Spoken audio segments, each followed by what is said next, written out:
وبركاته. النهاردة في قناة كبسولة بيزنس طبعا. برحب بيكم في لقاء جديد على قناتنا قناة كبسولة بيزنس. هنتكلم النهاردة في موضوع مهم جدا عن الغربة وعن الهجرة والهجرة الغير شرعية. وزي ما اتكلمت في الفيديو السابق اللي حصد مشاهدات كويسة من حيث الفكرة بتاعته ومن حيث نشأة الفيديو، ان احنا الغرض الاساسي من الكلام عن هذا الحديث اسافر بره واشتغل بره ولا خليني في مصر اشتغل في مصر. طبعا انا زي ما اتكلمت ان حسبتك تبقى ازاي، بحيث ان هل انت هتضحي بقعدتك مع عيلتك، قعدتك مع اسرتك واهلك وقرايبك ومعارفك وهكذا وصحابك، لان انت في الغربة ده مش موجود خالص. ناس غريبة عليك، ناس هتشوفها في العمل جداد عليك، وتغير الثقافة، وهتتعامل مع ناس من دول اخرى وثقافات اخرى. وبس مش السبب ان هم بس ثقافات ولا بتاع، ده عادات وتقاليد وطريقتهم في المعيشة وازاي بيصحوا بدري وهكذا. انا هكلمك على الحسبة ازاي، اعمل ايه، وهل ينفع كل واحد نقول له لا خليك في مصر انت ما تسافرش او كده.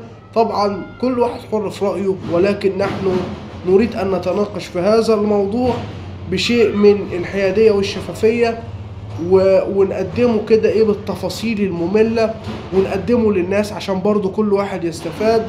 ان كان للناس الكبيرة هتقدر تشوف مدى الفايدة ومدى التأثير من سفرها بره والفايدة اللي هتعود عليهم. احنا بكلامنا اكتر للشاب الصغير اللي في ال18 وال19 وحتى اللي لسه متخرج من جامعته ونظر الى المال، ونظرته الى المال بتخليه ينسى حاجات اخرى مش قدامه لانه لسه صغير. اتمنى من الله سبحانه وتعالى ان يوفقني في هذا الحديث. الحديث برضو عن الموضوع بتاع الغربة وبناء الوطن وبناء، وفي نفس ذات الوقت ايضا لو احنا بنتكلم عايز اسافر دولة من دول الخليج او دولة زي ماليزيا ولا تركيا ولا الكلام ده، برضو في تحذير ان حضرتك ما تروحش المكتب سياحة ينصب عليك يقول لك تعالى هصفرك، هات 50 هات 100 هات 200، ويقول لك ايه ده في عقد عمل مستنيك هتسافر وهتشوف سكن، ويقول لك انا هظبط لك كل حاجة بس هات لي الفلوس. تقوم انت مديله الفلوس وتقوم مسافر بالطيارة اللي الطيارة اصلا تذكرتها ب15-20، يوم ما نقول اي تذكرة طيران زادت هتبقى ب30,000 جنيه. فحضرتك تروح لا تلاقي شغل ولا سكن ويضحك عليك، والله اعلم بيك في مصر عملت هذا المبلغ ازاي، ولا استلفته ولا خدته من حد. ويمكن السبب من هذا الفيديو ان انا اقول لك ايه، من اجل العودة الى الوطن انت في فرص في مصر واعدة واستثمارات جادة وشغل كويس، وهتاخد لو عملت اقصاها عملت لك مشروع بهذا المبلغ اللي هتسافر بيه انت الابدة، واسمك قاعد وسط اهلك ووسط اسرتك. كل الكلام ده ارجو ان انت تاخده في عين الحسبان. ما تبصش الحسبة يا جماعة مش كلها فلوس، الحسبة داخل فيها حاجات تانية، الراحة النفسية، الاطمئنان، الاستقرار، قاعد مع اهل، قاعد مع اسرته، وكل الكلام ده.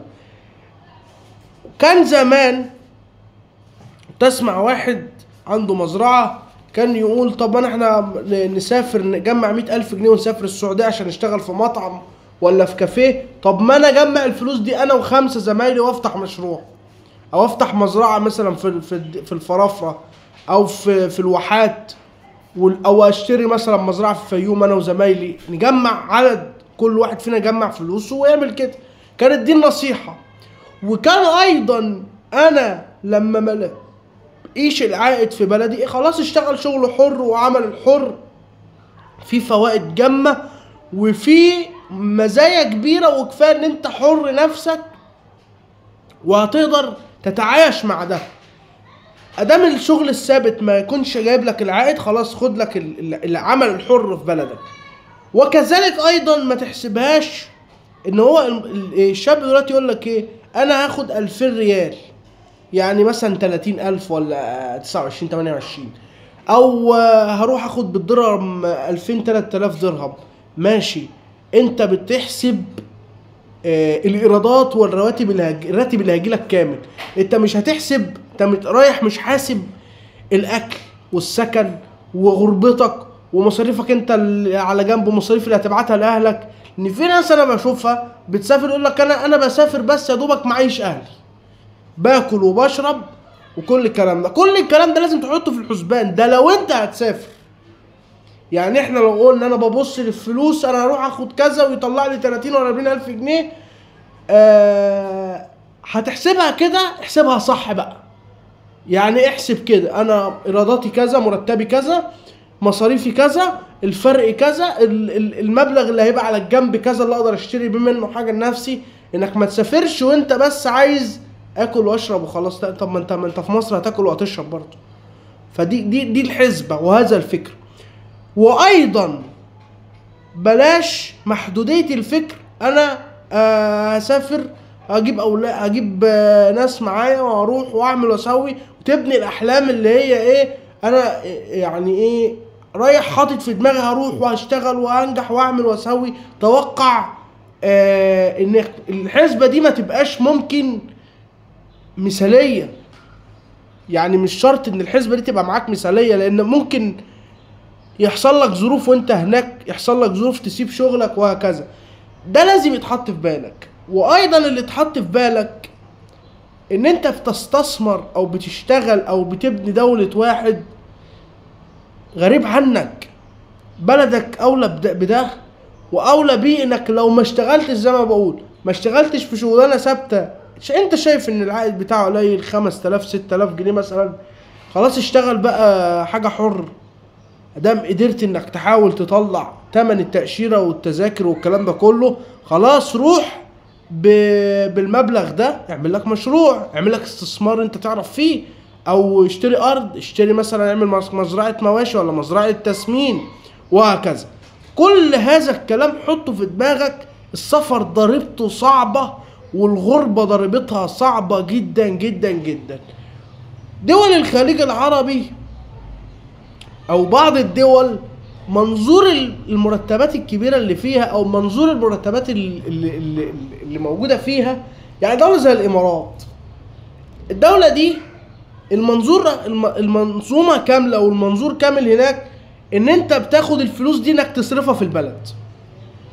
تاخد ال 2000 3000 درهم او ال 4000 درهم، تروح سكن اكل شرب كذا كذا، مصاريف خروج، اجيب عربيه، اعمل كذا، هتلاقي نفسك كل فلوسك بتشيلها في الغربه. وانا شفت حالات كتير كذلك. وممكن اللي بيرجع يقول لك انا مثلا راجع محوش له 400000 ولا 500000، لما يرجع بهذا المبلغ. فلو حسبتك بقى فلوس، احسبها صح واحسبها بالظبط، وما تحسبهاش بالسمع. انا في واحد مسافر بره وكذا وكذا، جايز هو مثلا شهادته احسن منك، مهنته اعلى منك. في حتى دول يقول لك ايه، مستقبل المهندس في الدوله الفلانيه، مثلا دوله زي امريكا، الدول الاوروبيه احسن من لما يروح مثلا دول تانية زي دول الخليج وهكذا، زي العمان والسعوديه والكلام ده. برضو ماليزيا يا جماعه، ماليزيا ملهاش تاشيره دخول. جواز السفر المصري بيدخلك ماليزيا. مكاتب السياحه بتقول لك هعمل لك التاشيره واعمل لك سكن وعقد عمل وكده، تضحك عليك. طبعا اغلب ان ما كانش كل وكذلك ايضا انا بقول لك ضرورة مهمة جدا، حسبة انك تسافر وتلاقي الاحلام بتاعتك كمرتبات ولا كشغل ولا فلوس ولا تعمل لك مشروع هناك. هنقول لك ماشي الكلام ده، فكر واكتب كده لنفسك، قول لما هرجع من هناك هعمل ايه. ان في ناس بترجع مثلا من الامارات ولا من السعوديه، يبقى يشتغل هناك وكده، يلاقي نفسه رجع مصر مش لاقي شغل. ولو فكر يعمل بيزنس هو غير مؤهل انه يفتح مشروع، ولا عنده درايه كافيه سواء بانه ازاي يشتغل او يعمل فلوس في مصر. السوق المصري مختلف في البيزنس عن اي دول خارجيه، ومختلف ايضا لو انت ما اشتغلتش قبل كده في البيزنس. واذكركم بالصلاه على رسول الله عليه افضل الصلاه والسلام. ربنا لا تزغ قلوبنا بعد إذ هديتنا وهب لنا من لدنك رحمه انك الغفور الرحيم. واسأل ربنا سبحانه وتعالى التوفيق والسداد قبل ما تسافر، وانت بتسافر وانت بتحسب حسبتك. اللهم اجعل في طريقنا هذا البر والتقوى، وافتح علينا يا رب العالمين فتوح العارفين للي سافر واللي عايز يفكر يسافر.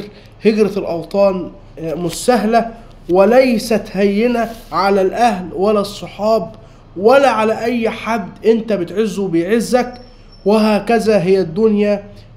حد بيضحي وواحد تاني بياخد المقابل للتضحية، فأرجوك احسبها كويس وركز، ده مستقبلك. ولعل الفيديو ده نصيحة تفكرك وتعرفك ازاي تفكر في قرارك للهجرة، وازاي تحسب الفايدة والعائد، وازاي تحسب مبدأ الخسارة والمكسب.